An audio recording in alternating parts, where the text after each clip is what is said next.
भाजपा नेता रवि भदौरिया ने राजनीतिक हलकों में गरमाई बढ़ा दी ये ट्वीट करके कि समाजवादी पार्टी के एक नेता ने उन्हें फोन करके बताया कि हम तो श्रीकांत त्यागी जैसे लोगों को ही अपनी पार्टी में रखते हैं। जिसके बाद ये सवाल खड़ा हुआ, क्या वाकई समाजवादी पार्टी के श्रीकांत त्यागी के पक्ष में यू टर्न लेने की राजनीति नैतिकता पर हावी हो गई है? क्या राजनीति में नैतिकता के कोई मायने नहीं रह गए हैं? क्या सामाजिक परिदृश्य को तोड़ने का राजनेताओं में कोई डर नहीं रह गया है?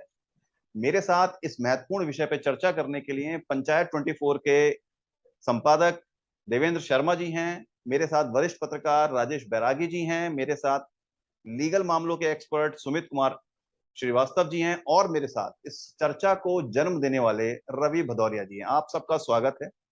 अब इस परिचर्चा को आरंभ करते हैं। रवि जी, सबसे पहले तो सवाल ये है, ये आपसे वाकई किसी समाजवादी पार्टी के नेता ने कहा था या ऐसी मन से लिख दिया आपने? जी सर्वप्रथम तो आपको बहुत धन्यवाद इस डिबेट के लिए और सभी को मेरा प्रणाम। देखिए, राजनीतिक हलकों में हमारे मतभेद अलग अलग पार्टी के लोगों से होते हैं, मनभेद नहीं होते हैं। तो हम अक्सर जो सभ्य किस्म के अपने साथी हैं दूसरी पार्टियों के, उनसे चर्चा परिचर्चा करते रहते हैं, क्योंकि उनके भी अपने विचार हैं। हर पार्टी का अपना एक विचार होता है। ये अलग बात है कि आज देश में एक ही पार्टी है जो अपने विचार पर टिकी हुई है, वो भारतीय जनता पार्टी है। तो मैंने ऐसे ही उनसे प्रश्न कर दिया, जो मेरे मित्र भी हैं बहुत पुराने, और वो आजकल समाजवादी पार्टी में है, उससे पहले कभी कांग्रेस ही हुआ करते थे। तो ये तो बदलते रहते हैं, विपक्षी वही है, सबका एक ही लक्ष्य है। तो उन्होंने मुझे कहा, मतलब कि, और वो बड़े हल्के अंदाज में कहा, मुझे समझ नहीं आया कि वो मजाक था या वो सत्य बोल रहे हैं। तो उनका कहना ठीक था कि लड़के हैं, लड़कों से गलतियां हो जाती। इस प्रकार की मानसिकता रखने वाली जो पार्टी है, वो एक महिला से अभद्रता करने वाले किसी नेता के पक्ष में जाके खड़ी हो, ये स्वाभाविक है। और जब उनसे किसी पत्रकार ने ये प्रश्न पूछा कि आप दूसरी महिला से क्यों नहीं मिले, तब उनकी मंशा वो स्पष्ट हो गई थी। क्योंकि उस श्रीकांत त्यागी की धर्मपत्नी के पक्ष में तो मैंने भी ट्वीट किया था, और मुझे उसमें कोई आपत्ति नजर नहीं आई कि एक महिला यदि अकेली है और उसके बच्चे रो रहे, ऐसा कि उन्होंने अपने एक वीडियो में कहा था। तो उस पे एक मानवीय संवेदना व्यक्त करते हुए मैंने भी कहा था कि पुलिस को लगभग इस तरह से नहीं करना चाहिए, जो दोषी है उसे पकड़े, और उसमें कोई ऐसी बात नहीं है। लेकिन पूरी की पूरी पार्टी एक अभद्र नेता के पक्ष में जाके खड़ी हो गई है। तो इस पर सवाल उठना स्वाभाविक है, और मुझे कहीं ना कहीं ये लगता है कि ये उसी मानसिकता से है कि लड़के हैं, लड़कों से गलतियां हो जाती हैं। तो इस प्रकार के अपराधियों को संरक्षण देती हुई पार्टी है। ठीक है, मैं इस विषय पे अब देवेंद्र शर्मा जी को लाना चाह रहा हूँ। देवेंद्र जी ने आज एक बड़ा अच्छा एक आर्टिकल लिखा इस पूरे विषय पे, मैंने पढ़ा भी हूँ। देवेंद्र जी, ये क्या मौका परस्ती की राजनीति है, या ये नैतिकता बिल्कुल खत्म हो गई है राजनेताओं की, या फिर एक दल विशेष की नैतिकता खत्म हो गई है? या मैं यूं कहूं कि जो अखिलेश यादव 27 तारीख को यहाँ नोएडा आके प्रेस कॉन्फ्रेंस में ये कह रहे हैं कि भाजपा गुंडों की पार्टी वो है, और नेक्स्ट डे वो अपना राष्ट्रीय अध्यक्ष, उनके जो प्रदेश अध्यक्ष हैं, वो एक लेटर जारी कर देते हैं कि 9 लोगों का दल जो है देखने जाएगा, उस महिला से मिलने जाएगा, स्पेशली उस महिला से। तो ये आपको क्या लग रहा है, ये जो रवि जी कह रहे हैं, इसमें कुछ सच्चाई है या आपका कुछ और आकलन है? सर, पहले मैं आपसे पूछना चाहूंगा, सबसे पहले मेरा सभी को प्रणाम। और मैं आपसे पूछना चाहूंगा, क्या इस परिचर्चा में समाजवादी पार्टी का कोई प्रतिनिधि है या नहीं? सर, मैंने बहुत कोशिश करी आज कई लोगों को इस परिचर्चा में लाने की, मगर कुछ लोग समय देकर गायब हो गए हैं, और कुछ क्योंकि लोगों ने सर, साफ मना मैं कर दिया। इस सवाल को मैं इसलिए पूछ रहा हूँ क्योंकि अभी हमारा जो रवि सर हैं, उन्होंने जो बात कही वो पूरी तरह राजनीतिक भाषा में रची बसी हुई है। इसलिए चलिए, अगर समाजवादी पार्टी का कोई प्रवक्ता होता तो उनको जिस तरीके से बात करता, वो मैं उस तरीके से बात करता हूँ। एक समय था सर, किसी विद्वान ने कहा था कि समाजवाद दुनिया के अंदर ऐसी टोपी हो चुकी है कि वो जिसके भी सर पर रख दी जाए वो फिर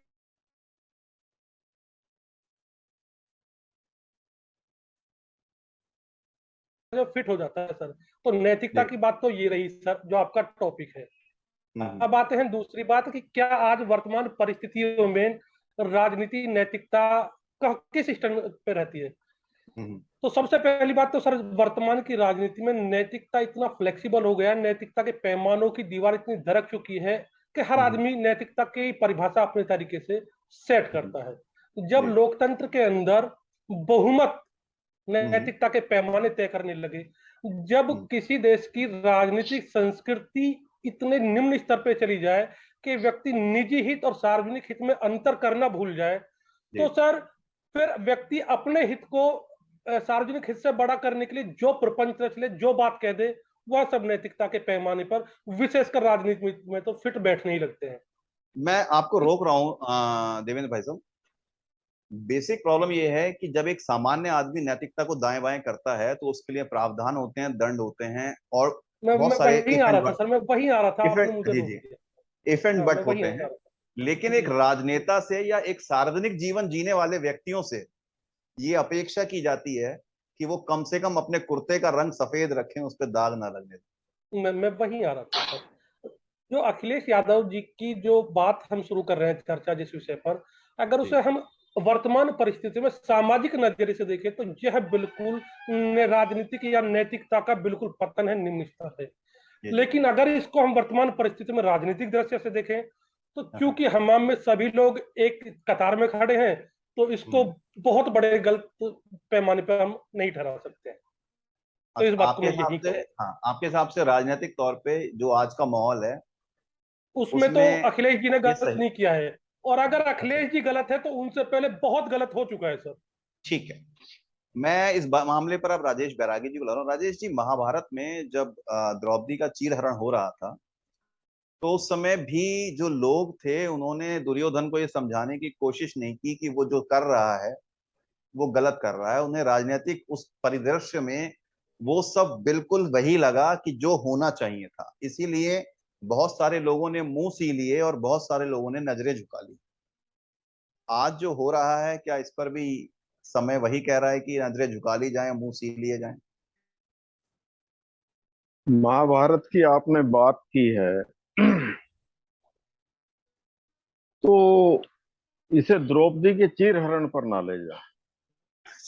द्रौपदी के चीरहरण के समय तो बहुत लोगों ने दुर्योधन को बहुत बुरा भला कहा।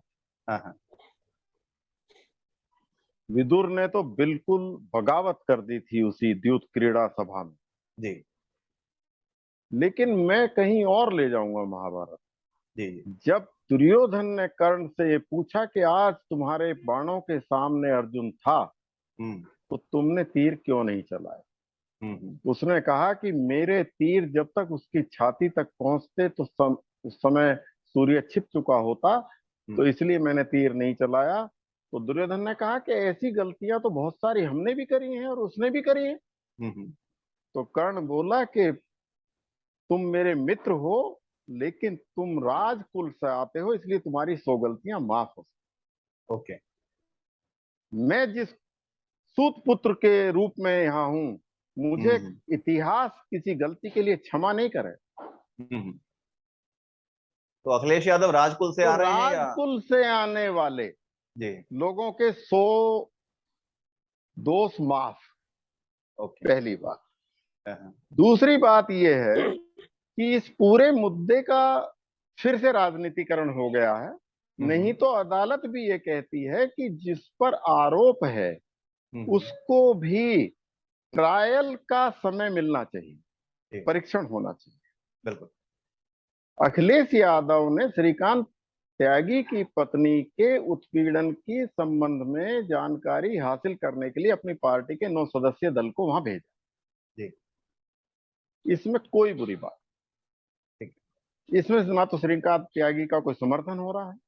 हम्म अब उनकी राजनीतिक महत्वाकांक्षा की बात अगर हम करें तो राजनीति कर रहे हैं, वो कोई चाट का ठेला थोड़ी लगाए बैठे हैं।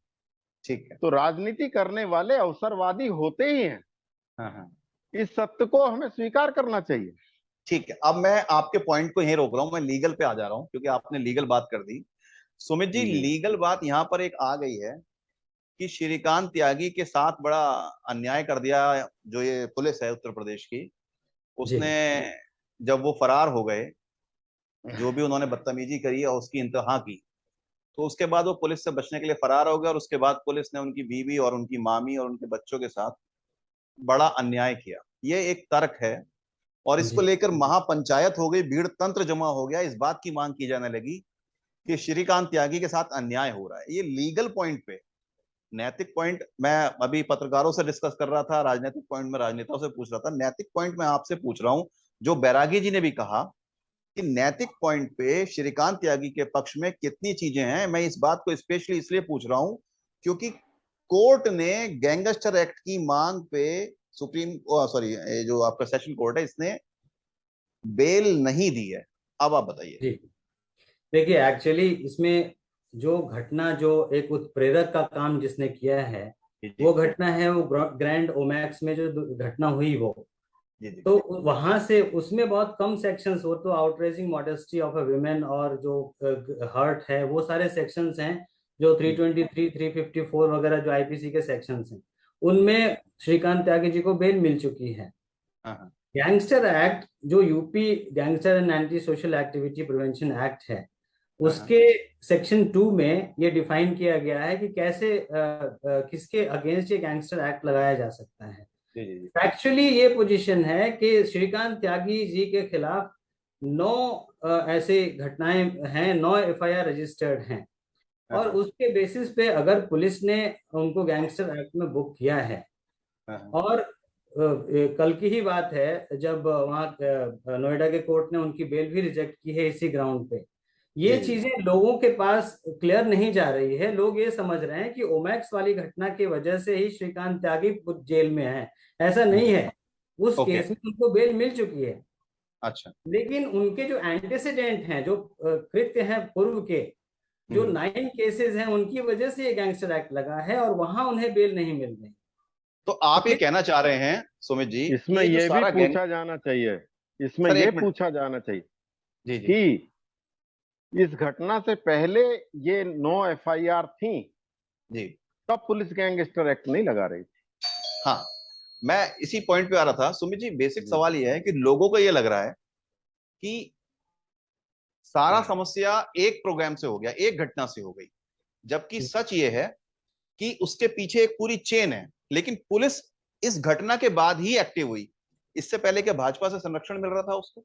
देखिए, ऐसा है कि हर घटना जहां भी कोई कार्रवाई होती है ना, उसके पहले बहुत सारी चीजें चलती रहती हैं और कोई एक उत्प्रेरक होता है। आप देखिए जितने भी विश्व युद्ध हुए हैं, अगर आप इतिहास देखें, उसमें हर विश्व युद्ध का एक तात्कालिक कारण जरूर होता है। अच्छा। तो इससे आप ये कह सकते हैं कि इतनी चीजें चल तो रही थी, लेकिन इस घटना ने एक उत्प्रेरक का काम किया, जिसके बाद ये सारी चीजें, सारी मशीनरी जो हैं वो एक्टिव हुई हैं, और ये सारे जो इनके कुकृत्य हैं या कृत्य जो भी है, ये तो देखिए, ये तो सब्जेक्टिव एनालिसिस हो सकती है, केस टू केस। आगे चल के क्या प्रूव होता है, whether these cases are proved और नॉट, ये तो कोर्ट के डोमेन में है। लेकिन अभी जो एलिगेशंस हैं, इन एलिगेशंस के बदौलत ही इन पे गैंगस्टर एक्ट लगा है और उसमें इनको बेल नहीं मिल रही है। तो ये न्याय अन्याय का फैसला जो है वो तो कोर्ट कर रही है। और मान लीजिए कल को अगर ये आती है बात कि नहीं, इनके साथ अन्याय हुआ है, तो लॉ में ये भी रेमेडी है कि उस अन्याय के लिए ये पुलिस पे भी एक्शन ले सकते हैं और सरकार पे भी एक्शन ले सकते हैं, कॉम्पनसेशन तक मांग सकते हैं। लेकिन अभी जो स्थिति है, इस स्थिति में कोर्ट ने भी उनको बेल देने से अगर मना किया है तो जरूर, और उन्होंने ऑब्जर्व किया अपने ऑर्डर में कि इनके खिलाफ ऐसी चीजें हैं जिसकी वजह से इनको बेल अभी नहीं दिया जा सकता। आपराधिक इतिहास मिला है जो है अप्लाई करता है, प्रेमा फेसा ये माना है। मैं ही रोकता हूँ। अब मैं वापस देवेंद्र शर्मा जी के पास हूँ। देवेंद्र शर्मा जी, आप इस मामले के बाद क्या कहना चाहेंगे कि क्या अखिलेश यादव जानबूझ के कुएं में कूद रहे हैं, या अभी भी आपका वो आकलन कि राजनीतिक लाभ जो पश्चिमी उत्तर प्रदेश में जाट, गुर्जर, त्यागी और मुसलमान का उनको दिख रहा है वो ज्यादा बड़ा है इस नैतिकता और लीगल पॉइंट के बाद? देखिए सर, राजनीति में कोई भी फैसला अपनी जीत सुनिश्चित करने के लिए लिया जाता है। हालांकि परिणाम ये तय करते हैं कि किसकी जीत हुई और किसकी हार हुई। विधानसभा चुनाव 2022 से पहले भी कुछ इस तरह के प्रयोग हुए, कुछ ऐसे विवाद हुए, और एक ऐसा विवाद हमारे दादरी विधानसभा में हुआ। ये प्रयोग ही मैं तो कहूंगा, सॉरी, ये अचानक हुआ या प्री प्लान था, लेकिन जैसे भी हो गया, लेकिन इसे फिर प्रयोग के रूप में लिया गया मिहिर प्रकरण को लेकर के। बहुत गर्म रहा और इसको लेकर के बड़ा जबरदस्त रहा, लगा के पश्चिमी उत्तर प्रदेश और आसपास के राज्यों में प्रभाव छोड़ेगा। लेकिन रिजल्ट बताते हैं कि ये जब दादरी की सीट ही सपा के हाथ से निकल गई और उन्हीं लोगों ने इस वजह से मुद्दा बना के चला, हालांकि शुरुआत कहीं से भी हुई हो, तो कह सकते हैं कि प्रभाव नहीं हुआ, लेकिन फिर भी हम ये नहीं कल कह ही सकते। मैं 1 मिनट रुक रहा हूँ। कल ही एक राजकुमार सेकंड। भाटी जी को उस 2 तारीख के प्रकरण के लिए जो उन्होंने बड़ी एक वो करी थी कोविड के नाम पे, उन्हें नोटिस भेजे गए हैं। 11 लोगों के खिलाफ FIR हुई है जी। तो जी। लेकिन फिर भी हम ये नहीं कह सकते कि संभावनाएं समाप्त हैं। किसान आंदोलन के बाद जो वो परिस्थितियां बनी है सर, उसको देखते हुए और जैसा यू टर्न अखिलेश यादव के लिए लिया गया है, उससे लगता है कि 2024 की बिसात बिछनी शुरू हो गई है। जी। और पश्चिम उत्तर प्रदेश में 2022 के चुनाव में सर एक चीज बड़ी देखने में आई है, चाहे किसी को नफा हुआ हो या नुकसान, लेकिन लगभग एक दशक से हाशिए पर चली गई RLD, जिसने अपनी परंपरागत सीट बागपत और मुजफ्फरनगर भी हार गई, उसको जरूर फायदा हो गया है। बिल्कुल। और वह RLD अपनी इस फायदे के पीछे एक गठजोड़ को मान रही है, जो 2013 के मुजफ्फरनगर दंगों के बाद गठजोड़ लगभग उसका परंपरागत वोट बैंक टूट गया था। यानी कि RLD के जीत के पीछे बड़ा हाथ होता था जाट और मुस्लिम वोटरों का, लेकिन 2013 के मुजफ्फरनगर दंगों के बाद जाट और मुस्लिम मतदाता मैं रोक रहा हूं सर, जैसे ही मैं रोक रहा हूं। क्या अखिलेश यादव को यही जाट मुस्लिम का जो गठजोड़ RLD के पास जाता हुआ दिख रहा है, ये अपने लिए फेवरेबल होता हुआ दिख रहा है? बहुत शॉर्ट में, अगर फेवरेबल होता हुआ ना दिख रहा होता सर, तो जयंत चौधरी को अपने कोटे की सीट से राज्यसभा ना भेजा गया होता। बिल्कुल। अब मैं ये रोक रहा हूं आपको। रवि जी, आपकी पार्टी पर यह आरोप है कि, आरोप तो नहीं है खैर, आपने पूरी जाति की राजनीति को धो दिया है आप लोगों ने।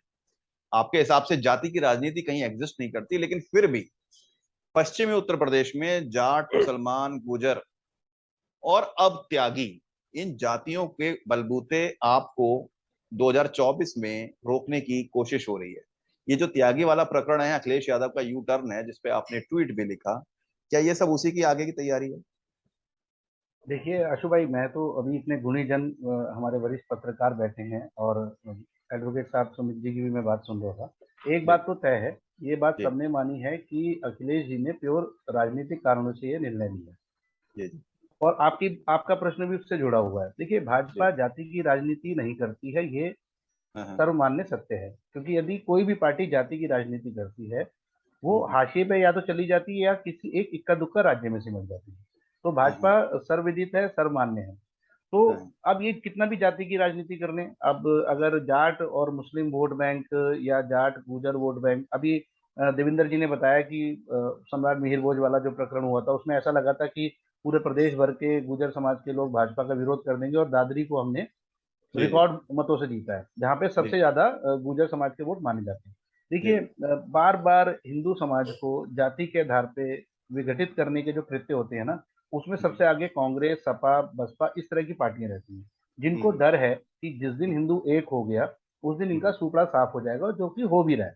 तो अभी अखिलेश जी बचे हैं दे देकर। जैन जी ये बुझते हुए दिए वाली पार्टी है, इस बार थोड़ा सा उनको संबल मिल गया कुछ एक पक्ष की नाराजगी के बूते पर। 24 में ये सारे के सारे साफ हो जाएंगे। जी जी, मैं एक बात कहना चाह रहा हूँ रवि जी, बार बार ये देखा जा रहा है कि भीड़ तंत्र के कारण भाजपा की केंद्र और उत्तर प्रदेश की सरकार पर प्रेशर बनाने की कोशिश है, और ये श्रीकांत त्यागी प्रकरण भी लगभग वैसा ही था कि हम भीड़ ले आएंगे, हमारे बंदे पे केस कम कर दो। महेश शर्मा जी को फोन आ रहे हैं, उनके ऑडियो वायरल हो रहे हैं, लगातार उनको घेरा जा रहा है।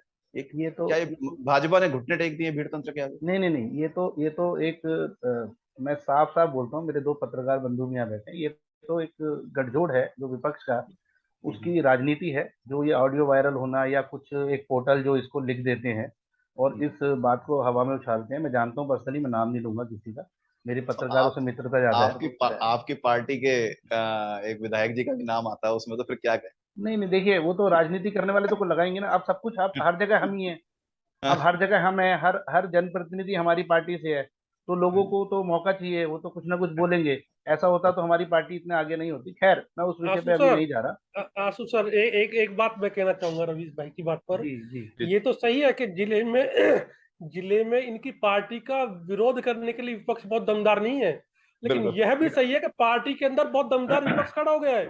बिल्कुल, ये वही मैं पूछना चाह रहा था। पिछले एक दशक में सबसे मजबूत विपक्ष अब की बार पर जो खड़ा हुआ है पार्टी के अंदर, जो पार्टीबाजी लॉबिंग होती है, पक्ष विपक्ष होते हैं पार्टी के अंदर, पिछले एक दशक का सबसे मजबूत मतलब लॉबिंग या विपक्ष तैयार है सर?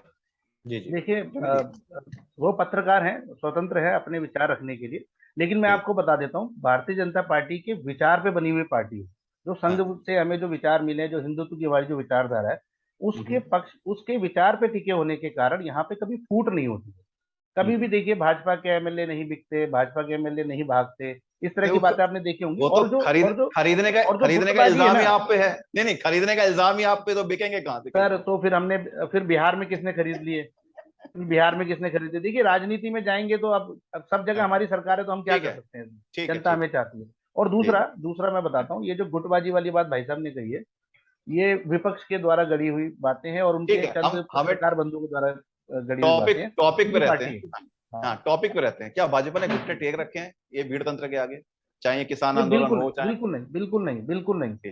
भीड़ तंत्र को ये आज से नहीं है, ये जो मेरा ऐसा मानना है, जितना मेरी समझ है, हो सकता है मुझसे गुड़ी जन मुझे सही करेंगे, ये जेपी आंदोलन से लोगों के अंदर ऐसा आ गया कि एक जेपी आंदोलन, और वो बहुत अच्छे कॉज के साथ हुआ था, मैं आज भी उसको बड़ा सराहता हूँ।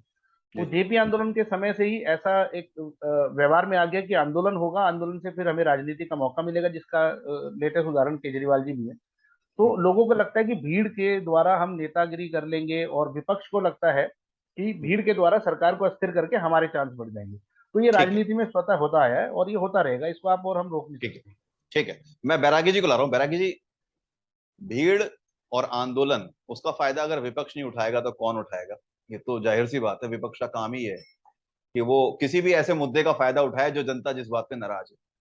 लेकिन कहीं ना कहीं जी, मैं सवाल ये करना चाह रहा हूं कि अखिलेश यादव कहीं ऐसा तो नहीं कि इस बार भी अपने हाथ जलाएंगे जैसे उन्होंने पिछले चुनाव में हाथ जलाए हैं? क्योंकि जब तक आप रोटी गर्म कर रहे होते हैं तब तक आपको एहसास नहीं होता, तब तक तो आपको लग रहा होता है कि भाई रोटी सिकेगी, बड़ी बढ़िया बनेगी। जब वो बन के आती है तब पता लगता है कि हाथ जल गए, रोटी नहीं सिकी, जैसा कि हमने 2022 में भी देखा। तो अब आपको क्या लग रहा है कि कहीं ऐसा हो नहीं, त्यागी मामले पर भी वापस ये जाटों की, गुजरों की तरह और जाटों की तरह जो है इनको धोखा दे देंगे और ये वापस अकेले रह जाएंगे? नहीं, देखिए, एक तो जो आज सत्ता में है वो भीड़ के जरिए ही सत्ता में है। बिल्कुल सही बात। तो भीड़ तो माध्यम है सत्ता का। जी। अखिलेश भी उसी भीड़ को कलेक्ट करने का, संग्रह करने का प्रयास कर रहे हैं, और ये एक राजनेता के तौर पर कोई गलत प्रयास नहीं है। इसके परिणाम क्या होंगे, इतना बड़ा ज्योतिषी तो कोई नेता नहीं हो सकता है कि उसके परिणाम आगे चलकर क्या आ जाएंगे। जो लोग एक वर्ष तक दिल्ली की सीमाओं को घेरे पड़े रहे और उन्होंने कहा कि भाजपा के लोग गांव में आए तो उन्हें पीट कर भगा दीजिए, उन्हें गाली दीजिए, भगा दीजिए, वो अपने गांव में भी वोट भाजपा को देने से नहीं रोक सके। ये लोकतंत्र की ताकत कि भीड़ क्या समझती है। आप आंदोलन कर रहे थे, आपके मुद्दे सही थे या गलत थे, सरकार को आपने झुका लिया, लेकिन सरकार के तौर पर भीड़ को कौन पसंद है, ये भीड़ ने बता दिया।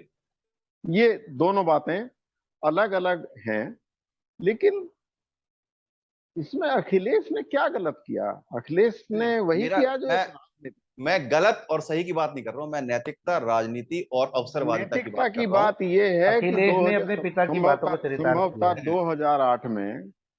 2008 में जब यहाँ D5 कोठी में नरकंकाल मिले थे, आपको याद होगा। बिल्कुल बिल्कुल। और वो जो है अंतर्राष्ट्रीय मामला बन गया था। उसके कुछ समय बाद शिवपाल सिंह यादव यहाँ पर आए, नोएडा में, हफ्ते 10 दिन के अंतर से ही आए थे। और उनसे जब पत्रकारों ने पूछा कि जी इतनी बड़ी घटना हो गई, आप क्या कहेंगे? बोले ये छोटी मोटी घटनाएं होती हैं। ठीक। मैंने उस बात के लिए शिवपाल यादव को इसलिए क्षमा कर दिया, मैं व्यक्तिगत तौर पर जो क्षमा किया मैंने, कि मैं शिवपाल यादव को कोई बौद्धिक नेता नहीं मानता। ओके। तो उन्हें लगा होगा। जी जी जी, मैं ही रोक रहा हूँ। मैं देवेंद्र जी, अब ये क्या मतलब ये मानना पड़ेगा कि जैसे बैरागी जी ने कहा कि भाई शिवपाल यादव को मैंने इसलिए क्षमा कर दिया कि मैं उन्हें बौद्धिक नहीं मानता, और कुछ समय बाद हम अखिलेश यादव के लिए भी यही कहें कि भाई इनको क्षमा कर दिया हमने क्योंकि इनसे उम्मीदें ही नहीं थी। तो नैतिकता की उम्मीदें नहीं है, तो इसलिए कुछ नहीं माने? सर मैं अपनी बात को फिर वहीं से कहता हूँ कि नैतिकता के पैमाने कितने बड़े हैं और कितने छोटे। अखिलेश यादव को क्षमा करना होगा या उन पे कोई फर्क पड़ेगा ना पड़ेगा, ये तो उनकी रणनीति कितनी सफल होती है ये तय करेगी। अगर मतलब वो इस रणनीति के आधार पे चलकर जीतते हैं तो एवरीथिंग फेयर, वो ठीक थे। और अगर हार जाते हैं तो वो महसूस भी करेंगे शायद मैं नैतिक रूप से गलत हो गया, शायद मेरी रणनीति में चूक हो गई। ये तो चुनाव परिणाम बताएंगे सर। लेकिन सर, दो अभी बार आपने हारने के सवाल- बाद नहीं जी, 2 बार हारने के बाद भी अगर उन्हें एहसास नहीं हो रहा है तो फिर कितनी बार के बाद एहसास मैं देवेंद्र शर्मा जी की इस बात से पूर्णतः सहमत हूँ जी? कि हाँ जीत सर, तय करती है कि रणनीति कैसी थी। ओके। हाँ लेकिन शर्मा सर जी, आप आप कुछ कह दो रहे हार की थे? बात कर रहे हैं तो अब भारत की राजनीति में आपके सामने राहुल गांधी हैं, 19-20 हार लिए हैं, तो फिर तो वो बहुत पैमाना उनका छोटा है बिहार का। नहीं नहीं, लेकिन 45 चुनाव हारे हैं, उन्हीं नहीं, की लेकिन पार्टी ने राहुल घोषित सर किया। एक मिनट मैं राहुल दूसरी बात पे आ रहा हूँ सर। एक जी महत्वपूर्ण बात मैं कहना चाह रहा हूँ सर। जी जी अभी यहाँ पर एक बात आई थी भीड़ तंत्र को लेकर। जी सर देखिए, ये बिल्कुल सही बात है कि लोकतंत्र के अंदर भीड़ एक माध्यम है सत्ता तक पहुंचने का, जी और जी आप भीड़ को, उनकी विचारों की अभिव्यक्ति को शांत नहीं कर सकते हैं। लेकिन अभी रवि भाई ने कहा था जेपी आंदोलन से लेकर के हम यदि राकेश टिकैत के किसान आंदोलन तक का देखें तो उसमें एक बदलाव हम देखते हैं कि जेपी आंदोलन या उस समय के आंदोलन होते थे जनताोन्मुख, जनता के लिए होते थे सर। वह इन्फ्लुएंस करना चाहते थे जनता को, और जनता फिर सत्ता को सबक सिखा देती थी। लेकिन अब वर्तमान में आंदोलन सीधे सीधे सत्ता से टकराते हैं। पब्लिक को कितने इन्फ्लुएंस कर पा रहे हैं ये चीज महत्वपूर्ण नहीं हो पा रही है। और जनता जब देखती है कि आंदोलन का उद्देश्य बदल रहा है तो वह रिजल्ट इस तरह के देती है कि दिल्ली 1 साल तक किसान घेर के बैठे रहते हैं और फिर भी बीजेपी जीत जाती है। बहुत सही पॉइंट पे अब आप लाए हैं। मैं इस बात में सुमित कुमार जी को ला रहा हूँ। सुमित जी, एक आम नागरिक के तौर पे आपको क्या लग रहा है, आंदोलन आजकल व्यक्तिगत महत्वाकांक्षा का कारक बन गए और उसको आम आदमी इग्नोर कर देता है, भले ही आप चाहे 1 साल तक बैठे रहें? देखिए, आम आदमी परेशान तो होता ही है, लेकिन और आम आदमी राजनीतिज्ञों की ओर ही देखता है, वही कुछ कर सकते हैं और इस लॉग जैम को हटा सकते हैं। अदरवाइज आम आदमी क्या कर सकता है यहाँ नहीं, पे? मैं इस सवाल को सिंप्लीफाई कर देता हूँ, शायद आप समझ नहीं पाए। क्या जो आज के आंदोलनकर्ता हैं, जो अभी शर्मा जी भी कह रहे थे कि उसमें जनहित की जगह निजी हित ज्यादा महत्वपूर्ण है, इसलिए वो आम जनता से नहीं जुड़ पाते? भीड़ तो इकट्ठी हो रही है मगर उससे आम जनता इन्फ्लुएंस नहीं हो रही, जैसे जेपी में हुए या अन्ना में हुए। क्या ऐसा है? देखिए, ये तो प्योरली एक सामाजिक और राजनीतिक सवाल है। इससे मैं कुछ नहीं कहना चाहूंगा। ठीक है, ठीक है, बड़े ठीक है। लोग यहाँ बैठे हैं। मैं बस ठीक है, एक ठीक है। बात कहना चाहता हूँ। जी जी अभी जी। जस्टिस चंद्रचूड़ ने एक बड़ी अच्छी बात कही हाँ कि never confuse law with justice. हाँ हाँ what is just may not always be legal. हाँ तो न्याय और कानून एक नहीं होता। बहुत सारी ऐसी चीजें जहां न्याय की बात होती है, हो सकता है कानूनी तौर पे वो सही ना हो, जी है जी ना? तो इस मुद्दे में भी जहां इतनी राजनीति चल रही है, मैं यही कहना चाहूंगा कि कोर्ट न्याय कर रही है, लोग उसकी ओर देखें और जी धैर्य रखें, इस पे राजनीति ना करें, वो ज्यादा ठीक बेहतर है। कानून को अपना काम करने दें। और ठीक। पुलिस के लिए भी एक कॉशन नोट है कि वो भी अपनी लिमिट को तोड़े ना। क्योंकि ठीक। जैसा मैंने भी सुना और हमारे रवि जी भी कह रहे थे कि वो महिला जो उसकी पत्नी है उसकी कोई गलती नहीं है। अगर पुलिस ने कुछ भी ज्यादा अपनी लिमिट को क्रॉस किया है तो उन पे भी एक्शन होना चाहिए। लेकिन फैक्चुअली क्या बात है, क्या हुआ है, वो तो एडमिनिस्ट्रेशन और इंक्वायरी, अगर उसने कोई कंप्लेंट की है तो उस पर भी कार्रवाई होनी चाहिए। ठीक ठीक। अब मैं इसको कंक्लूड करने की तरफ बढ़ रहा हूँ। रवि जी, 30 सेकंड आपके पास है। मैं चाहता हूँ ये समझना कि क्या आज की राजनीति में नैतिकता की कोई जगह नहीं रह गई है, सिर्फ जीतना महत्वपूर्ण है, जो बीजेपी के लिए भी हमेशा रहा है टारगेट पे? एक चुनाव जीतती है फिर दूसरे पे आ जाती है। देखिए, राजनीति में हम सेवा करने आए हैं और सेवा का माध्यम सत्ता है जिसके लिए चुनाव लड़ना पड़ता है। लेकिन मैं अपने वरिष्ठ पत्रकार बंधुओं से भी एक निवेदन करना चाहता हूँ। अब वो समय आ चुका है जब हम जातिगत आधार पर वोट और चुनाव का विश्लेषण करना बंद कर दें, क्योंकि पिछले कई चुनावों में भारत की जनता ने और विशेषकर उत्तर प्रदेश की जनता ने ये जता दिया है कि जातिगत आधार पर वो वोट करना बंद कर चुकी है। नहीं, सिर्फ मैं नैतिकता उस पर बात कर रहा हूँ। 10 सेकंड है, टाइम क्लोज है। जी, नैतिकता तो देखिए, आपकी बात बिल्कुल ठीक है। भाजपा जाति की राजनीति करती नहीं है, तो इसलिए उससे ये प्रश्न वाजिब है नहीं, जैसा आपने पूछा। बाकी ठीक। और पार्टी के विषय में मैं क्या बोलूं। ओके, तो मैं इस डिबेट को, परिचर्चा को आज इसी नोट पे खुला छोड़ रहा हूँ, क्योंकि सर टाइम क्लोज हो रहा है। मैं एक सेकंड बोलूंगा जी जी जी। कि ये जब तक तहसीलदार जाति का प्रमाण पत्र बनाकर देता रहेगा तब तक जातिगत राजनीति ठीक, होती रहेगी। होती, नंबर ठीक है, एक। ठीक। एक नहीं नहीं सेकंड सर, मैं प्लीज। सर क्लोज हो रहा है, बिल्कुल क्लोज हो जाएगा। Sir okay. क्लोज हो जाएगा। तो मैं ये आज मान रहा हूं कि इस नोट पे से खुला छोड़ रहा हूं चर्चा को, क्योंकि अवसरवादिता या राजनीति में जीतने की महत्वाकांक्षा के आगे नैतिकता आज शून्य हो रही है। इसीलिए श्रीकांत त्यागी के पक्ष में महापंचायत हो जाती है। इसीलिए बार बार सिर्फ एक महिला का नाम लेने के बाद श्रीकांत त्यागी के